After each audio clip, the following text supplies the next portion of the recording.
에베소서는 옥중서신 중에 하나죠.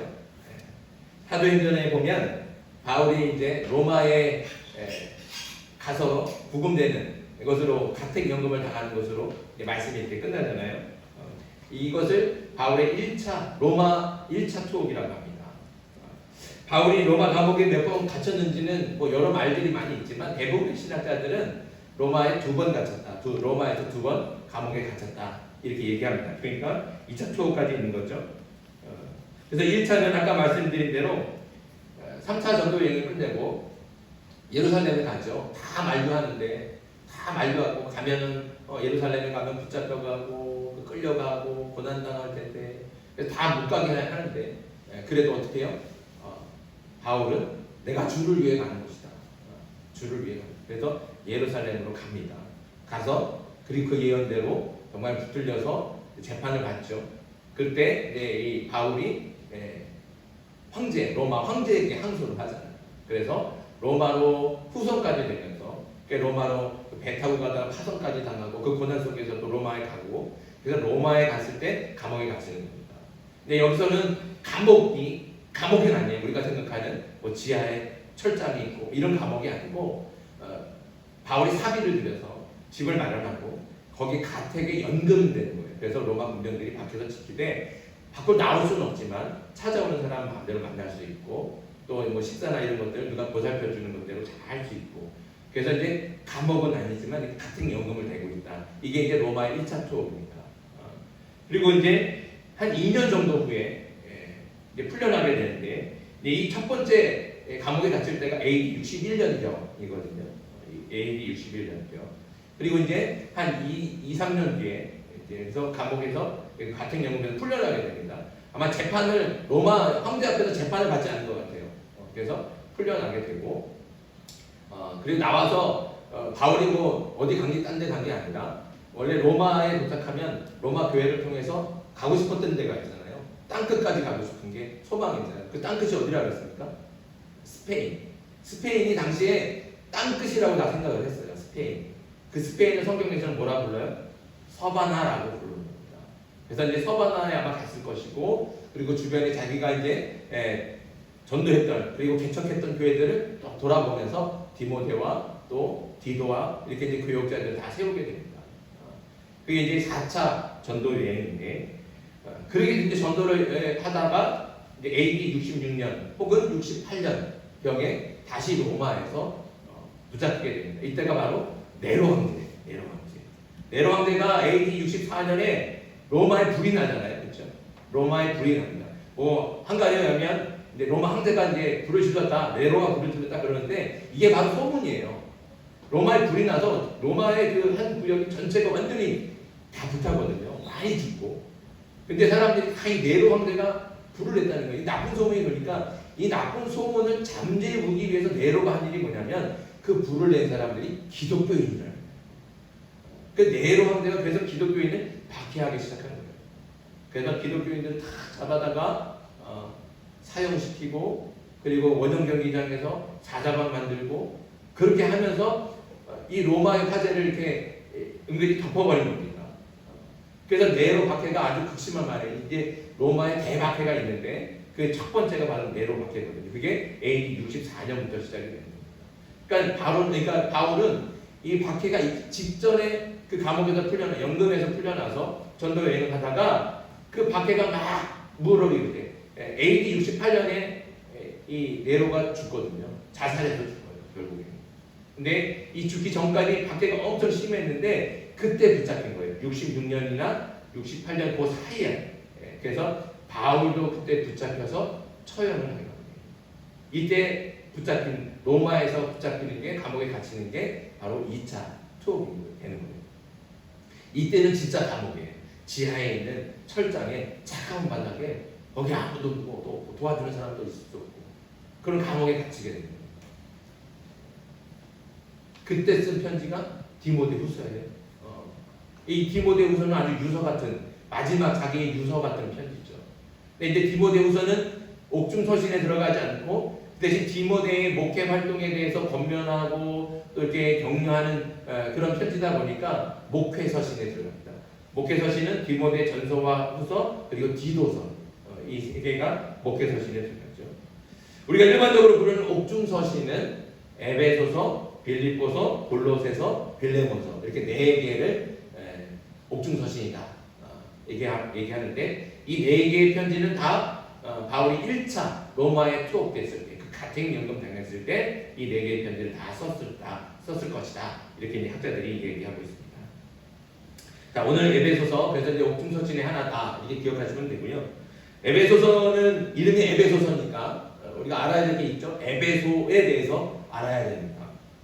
그러니까 이제 우리가 일반적으로 에베소서 그러니까 이 편지가 에베소 교회에 보냈다 이렇게 생각하지 않습니까? 그래서 이제 먼저 에베소에 대해서 알 필요가 있는데 에베소는 아시아에 있는 로마 제국의 큰 항구 도시입니다. 그래서 상업과 종교와 문화가 다 통합되는 중심지였습니다.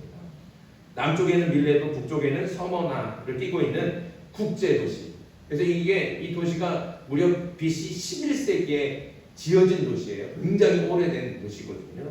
그래서 굉장히 오래되고 전통이 있고 대도시죠.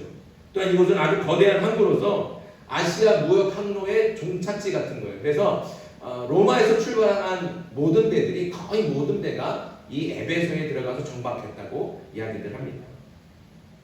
에베소 시내에는 2만 5천 명을 수용할 수 있는 거대한 극장과 그리고 목욕탕, 도서관, 그리고 아고라라 불리는 시장, 그리고 넓은 도로 이런 것들이 잘 정비가 되어 있습니다. 특히 에베소가 유명한 이유가 있습니다. 거기에는 세계에서 가장 거대한 큰 아데미 신전이 있어요. 아데미 신전. 아데미 여신, 이 여신인데요. 이 아데미 여신은 당시 그리스에서는 아르테미스, 그리고 로마에서는 다이아나, 그리고 이집트에서는 이시스. 이게 다 같은 신, 아데미거든요. 그러니까 이 아데미라고 하는 여신이 이 온 지역을 다 애국까지, 이집트까지, 그러니까 엄청난 강력한 그런 영향력을 가지고 있는 여신이에요. 그래서 방대한 땅에서 모두 섬겨지던 아주 강력한 우상이었습니다. 새벽 시간에도 설명을 좀 드렸는데 아데미 여신은 가슴이 여신이잖아요. 가슴이 24개가 있어요. 24개가 갖고 있는 거예요. 그러니까 사실은 형상이 굉장히 끔찍하잖아요. 근데 그런 끔찍한 형상을 섬기는 거예요. 뭐로 섬깁니까? 왜 섬깁니까? 풍요와 다산을 위해서. 그 여신을 잘 섬기면 잘 살게 된다. 부자가 되고 자녀를 많이 잘 낳게 된다. 그래서 엄청나게 섬기는 거예요. 근데 다 아는 대로 이 여신을 섬기기 위해서는 음란한 행위를 하게 됩니다. 그래서 공식적으로 창기들이 있습니다. 여사제가 있고 그 여사제들과 음란한 행위를 하는 남자 창기들이 있어요. 그래서 제사를 이 여신을 섬길 때는 공공연하게 음란한 그런 성적인 문란한 행위들이 일어나게 되는 거예요. 그런데 이 신전의 크기가 어마어마합니다. 길이가 137m, 넓이가 69m, 높이가 18m. 얼마나 거대합니까?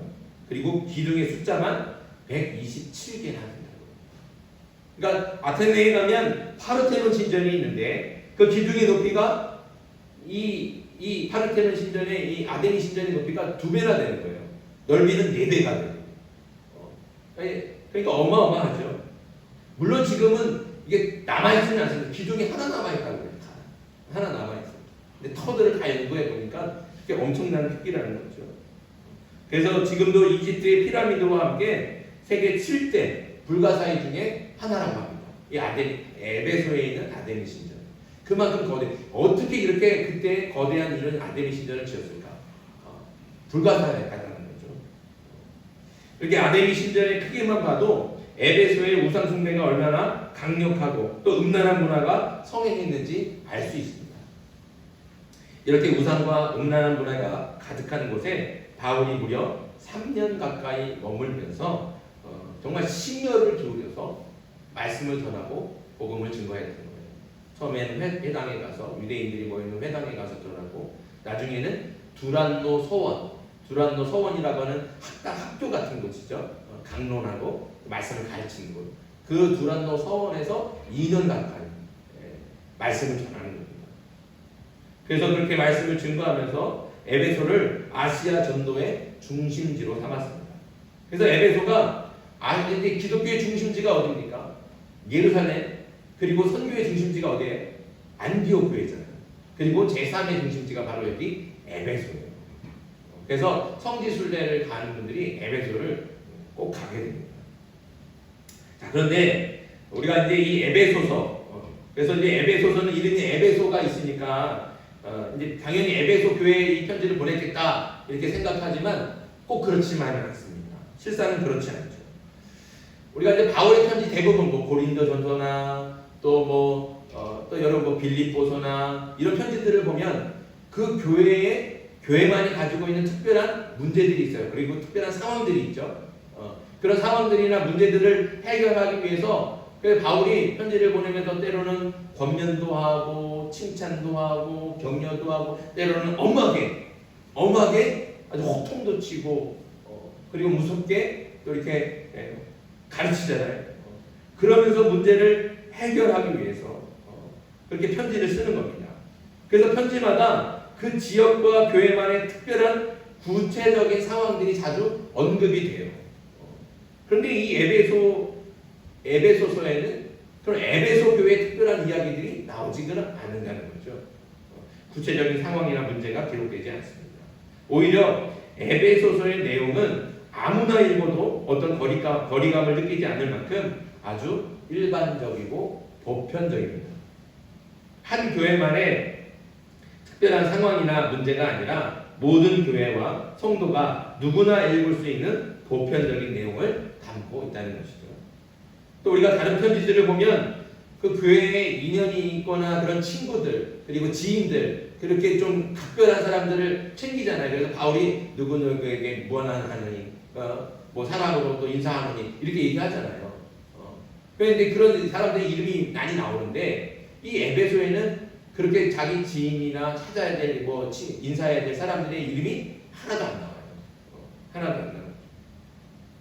이런 정황들을 볼 때 에베소서는 처음 쓸 때부터 어떤 특정한 한 교회에만 주는 편지가 아니라 에베소 교회를 포함한 여러 교회가 다 돌려볼 수 있도록 회람용으로 에베소서를 썼을 것이다. 이렇게 이제 이해하고 있습니다. 자, 그런데 에베소서는 굉장히 신학적으로 중요한 편지입니다. 특별히 왜 중요한가? 이건 현대 교회론의 기초를 만들어주고 있거든요. 교회가 무엇인가? 이 확실한 정의를 바울이 지금 여기서 에베소서를 통해서 알려주고 있습니다. 그래서 이게 우리 교회론의 가장 기초예요. 그리고 그 기초된 말씀이 바로 오늘 본문에 나오게 됩니다. 오늘 본문 22절과 23절 우리 같이 한번 읽겠습니다. 22절 23절 시작. 또 만물을 그의 발 아래 복종하게 하시고 교회의 머리로 삼으셨느니라. 교회는 그의 몸이니 만물 안에서 만물을 충만하게 하시는 이에 충만함이니라. 아멘. 이게 교회의 정의예요.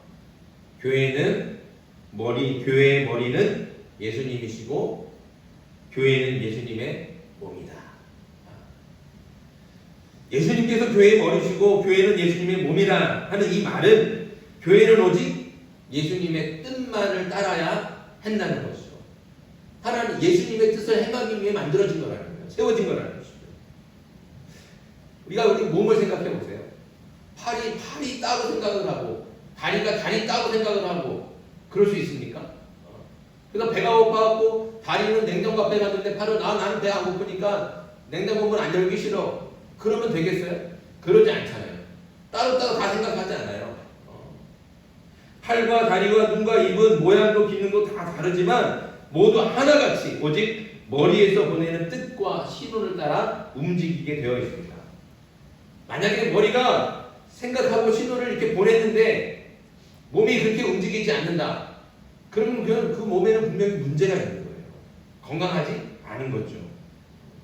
그래서 건강한 교회 그러면 오직 예수님의 뜻만을 그 예수님의 명령을 따라 행하는 교회가 바로 건강한 교회다. 이렇게 알 수 있습니다. 그렇다면 예수님의 뜻이 무엇입니까? 오늘 말씀은 예수님을 뭐라고 표현하는가? 만물을 충만하게 하시는 이라고 설명하고 있습니다. 만물을 충만하게 한다는 것은 곧 만물을 완성한다는 뜻입니다. 만물의 부족한 부분을 채워주시고 완전하게 하신다는 것이죠. 이것이 예수님께서 이 땅에 오신 목적입니다. 그러니까 만물을 충만하게 하시고 완전하게 하시려는 것이 바로 예수님의 뜻이라는 것이죠. 그래서 예수님은 이 땅에서 가난한 사람, 부족한 사람들, 가난한 사람, 병든 사람, 억울하게 감옥에 갇힌 사람, 또 죄인이라고 낙인 찍혀서 차별받는 사람, 공동체와 사회에서 소외받는 사람들, 이런 사람들 찾아가서 천국 복음을 알려주시잖아요. 천국의 소망을 주시고 하나님의 정의와 사랑과 평화로 다스리시는 하나님의 나라, 하나님의 나라를 선포하십니다. 이것을 위해서 그 하나님의 나라를 완성하기 위해서 예수님이 십자가를 지신 겁니다. 이것이 예수님의 뜻이고 이 뜻을 위해서 세우신 몸이 바로 교회라는 것이죠. 그럼 교회는 어떻게 예수님의 뜻을 행할 수 있습니까? 그 비결이 오늘 말씀에 계속 이어집니다. 23절을 다시 볼까요? 23절도 같이 한 번만 다시 읽어보겠습니다. 시작! 교회는 그의 몸이니 만물 안에서 만물을 충만하게 하시는 이의 충만함이니라. 아멘. 만물을 충만하게 하시는 이는 누구예요? 누구라고 그랬습니까?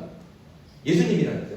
예수님. 근데 교회는 그러니까 뭐예요? 예수님의 충만이라는 거예요. 충만. 교회를 예수님의 몸으로 정의하면서 동시에 교회가 만물을 충만하게 하시는 이 곧 예수님의 충만이라고 말씀하고 있습니다. 그러니까 교회는 오직 예수님으로만 충만한다는 거예요. 교회는 예수님의 영광, 예수님의 능력, 예수님의 겸손, 예수님의 자비, 예수님의 사랑, 예수님의 헌신, 그리고 예수님의 인격, 예수님의 성품, 예수님의 모든 것으로 충만해야 합니다. 그래야 예수님의 뜻을 이룰 수 있는 거예요. 예수님이 머리시고 교회는 몸이잖아요. 예수님의 몸. 그러니까 예수님의 몸이니까 당연히 그 몸에는 뭐로 충만해야 돼요? 예수님으로만 충만해야 되는 것이죠. 딴 게 들어올 수가 없는 겁니다. 그게 교회라는 것이죠. 교회는 오직 예수님으로만 충만해요. 하지만 오늘 우리 교회가 과연 그렇습니까? 오늘 교회는 무엇으로 충만합니까? 무엇으로 또 충만하려고 합니까? 교회의 숫자, 건물의 크기, 헌금의 액수, 본질이 아닌 것으로 충만하게 채우느라 오히려 교회의 본질인 예수님은 뒷전이 되고 예수님을 잃어버리고 있지는 않습니다.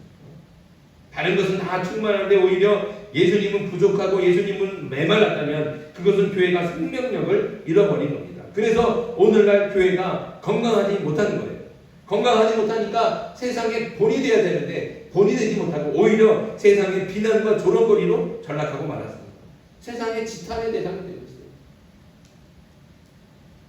오히려 세상이 교회를 걱정해요. 교회가 저래서 될까? 예수님께서 이 땅에 오신 이유는 세상을 구원하시기 위해 오셨습니다. 세상을 구원하시기 위해서 자신을 십자가에 죽이셨어요. 그게 예수님의 뜻입니다. 그렇다면 예수님의 몸된 교회가 무엇을 해야 되겠습니까? 예수님의 뜻대로 교회도 세상을 살리기 위해서 자신을 죽여야 됩니다. 그런데 오늘날 교회는 어떻게 하고 있습니까? 세상이 죽든 말든 교회만 살고 보자는 거예요. 교회만 불리고 권력을 사유하고 불법과 불의를 행하는 이기적인 집단이 되고 말아요. 우리가 코로나 시작했을 때 우리는 그래도 예배 드려야 된다. 마치 무슨 예배를 드리지 못하는 것이 무슨 이게 큰 그래갖고 그 교회가 또 발원지가 되고 그 교회를 통해서 지역이 전파되고 결국에 세상이 다 뉴스를 통해서 교회가 얼마나 비난을 많이 받았어요. 걱정거리가 되고 있어요. 얼마나 부끄러워요. 얼마 전에 뉴스를 보니까 여러분들 그 정광훈 목사가 신고하는 사랑제일 교회가 500억을 받았다고. 거기가 재개발 지역이에요. 저 서울에 심호하던 교회가 바로 그 교회 가까이 있어요. 그래서 그 장이동 지역인데 거기가 다 이제 철거를 했거든요.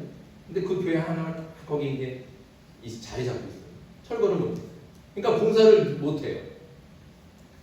근데 사실 이 교회가 처음에는 80억, 원래 그게 아닌데 감정가가 제가 알기로는 몇십억이 안 되거든요. 근데 80억에 합의를 했어요, 80에. 그러니까 다 허고 공사를 다 주변에 다 헐고 교회를 허물려고 그러는데 그 합의를 깬 거예요. 우리 못 나간다. 그럼 버티기는 거예요. 그래서 이제 법원이 조정을 했어요. 150억 원에 150인에 합의해라. 조정을 해줬어요. 근데 법도 무시해. 결국에는 서울시에서 행정명령을 내려갖고 강제로 철거시키려고 그러는데 화염병 던지면서 성도들이 마치 교회 뭐 정말 엄청난 뭐 신앙을 위해 싸우는 것처럼 하지 했어요. 알바끼인 거예요. 알바끼. 결국에는 교회가 이겼어요. 500억을 받았어요. 500억. 근데 그 500억 어디서 나옵니까? 결국에는 뭐가 올라가겠어요? 분양금 올라가죠. 입주하는 사람들이 피해를 보는 거예요.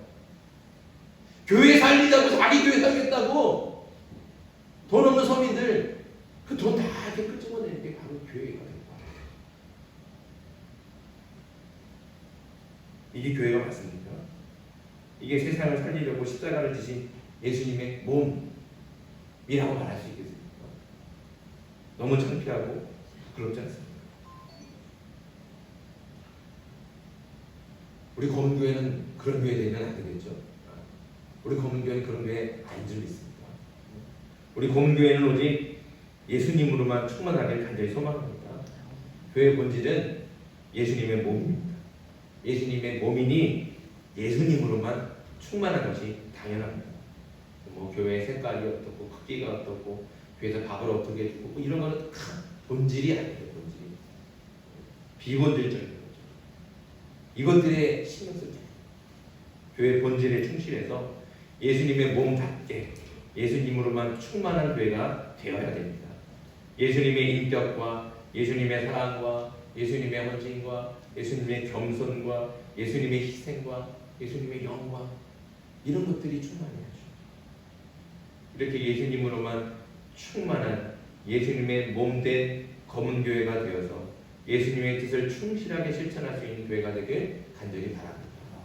예수님의 몸으로 어떻게 해야 되겠습니까? 예수님께서 세상을 살리기 위해서 자신을 죽이셨다. 그러니까 우리 검은교회도 지역사회를 살리기 위해서 희생하고 헌신할 수 있어요. 지역 주민들이 살기 좋고 행복해질 수 있도록 앞장서는 게 바로 교회가 돼요. 그러라고 세우신 교회, 그러라고 예수님께서 몸으로 세우신 거예요. 우리 검은교회가 그런 교회 되기를 간절히 소망합니다. 우리 검은교회뿐만 아니라 한국교회가 교회 본질을 회복해서 예수님으로 충만한 교회가 될 수 있도록 여러분들이 그렇게 기도하는 저와 여러분들 되길 바랍니다. 또 한 가지 예수님이 교회의 머리시고 교회가 예수님의 몸이라는 것은 세상의 모든 교회는 하나라는 뜻입니다. 머리는 하나인데 몸이 여러 개일 수가 없잖아요. 물론 몸의 지체는 팔도 있고 다리도 있고 눈도 있는 것처럼 각자의 모양대로 여러 개가 있을 수 있지만 그렇다고 몸이 떨어져 있는 것은 아닙니다. 몸이 다른 게 아니잖아요. 머리에는 오직 한 몸밖에 없습니다. 그래서 이 땅의 교회는 하나가 되어야 합니다. 서로 갈라져서 갈등하고 분쟁하는 것은 결코 머리 대신 예수님의 뜻이 아닙니다. 세상의 교회는 하나가 되라는 말이 다 똑같아지라는 말이 아니에요. 팔이 다리가 될 수 없고 다리가 눈이 될 수 없는 것. 팔은 팔이고 다리는 다리여야지. 그래야 몸이 건강하잖아요. 그렇다고 몸이 두 개는 아닙니다. 우리는 한 몸이라는 것이죠. 서로의 다름을 인정하고 받아들일 때 진짜로 한 몸이 될 수 있습니다. 교회도 마찬가지죠. 세상의 모든 교회는 예수님을 머리로 하는 한 몸이 되어야 됩니다. 다만 팔과 다리가 다르듯이 교회에 다름이 있을 뿐입니다. 그 다름을 있는 그대로 인정하고 용납할 수 있어야 비로소 한 몸이 되고 예수님의 뜻을 온전히 이룰 수가 있습니다. 그동안 교회는 교리의 문제, 또 조직의 문제, 또 이념의 갈등 이런 것들 때문에 교회가 계속 갈라지고 쪼개지고 나누어지고 싸우고 있지 않습니까? 여전히 자신만이 옳다고 말하면서 하나 되기를 거부하고 하지만 교회의 갈등과 교단의 갈라짐은 결코 머리 대신 예수님의 뜻이 아니라는 것이죠. 주님께서는 우리가 하나 되길 원하시는 겁니다. 그것이 몸된 교회의 진짜 모습이라는 거죠. 그래서 교회를 위해서 우리가 기도할 때 교회의 연합과 일치를 위해서 각자 갈라져서 자기만 옳고 자기만 맞다고 말하는 게 아니라 서로의 다름을 그냥 있는 그대로 인정하면서 그러면서도 연합하고 자꾸 같이 하나가 되도록 노력해야 되는 거죠. 문들을 낮추어서 서로가 서로를 다름을 인정하고 그렇게 함께 갈 때 정말 한 몸을 통해서 예수 그리스도의 뜻이 완성되고 이루어질 줄 믿습니다. 그래서 우리가 교회를 위해서 기도할 때 꼭 교회가 연합할 수 있도록 교회가 일치할 수 있도록 한 몸으로서 예수님의 뜻만을 이루어갈 수 있는 물론 그런 교회가 되게 해달라고 기도하는 저와 여러분들 되길 바랍니다. 그래서 이 시간 주신 말씀을 기억하면서 함께 기도할 텐데 교회를 위해서 함께 기도합시다. 교회가 본질을 회복해서 예수님으로만 충만한 교회가 되게 해 주시옵소서. 사람의 만족과 기쁨을 위해 비본질적인 것에 얽매이지 않게 하시고 세상을 살리러